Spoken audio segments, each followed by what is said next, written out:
Sœur Sarah, je te donne cette alliance comme signe de mon amour et de ma fidélité. Je te promets de t'aimer, de te respecter et de te rester fidèle.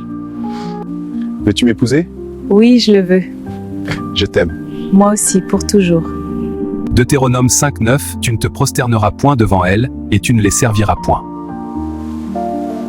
Pour nous, nos vidéos sont un moyen d'évangélisation. Elles servent à avertir, à corriger et à ôter de ces messages. Tout ce qui n'est pas conforme à la parole de Dieu. Les frères ramassent les esprits hollywoodiens et veulent infiltrer ça dans ce glorieux message. Ce sont de petits esprits et nous les mettons en pièces.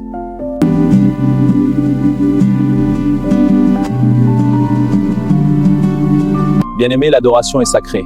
On ne prêche pas la parole de Dieu avec un chapeau sur la tête et l'on ne chante pas non plus avec un chapeau. Car le culte et l'adoration exigent respect, révérence et ordre devant Dieu.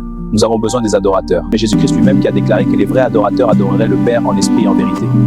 On ne chante pas pour Dieu comme on chante pour le monde. L'adoration exige la révérence. Si tu ne connaissais pas ça, change-toi et ne le fais plus, cher chantre. Même dans les traditions, quand on salue une grande personne, on enlève le chapeau. On enlève le chapeau devant un chef, un aîné, une autorité. Je pense que c'est clair. Tu veux une citation? Frère Branham parle de ça.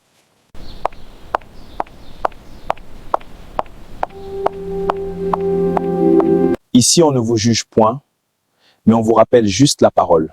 Romains 12:2, ne vous conformez pas au siècle présent, mais soyez transformés par le renouvellement de l'intelligence. Ne vous conformez pas au siècle présent signifie ne suivez pas les habitudes, valeurs ou pratiques mondaines qui sont contraires à Dieu.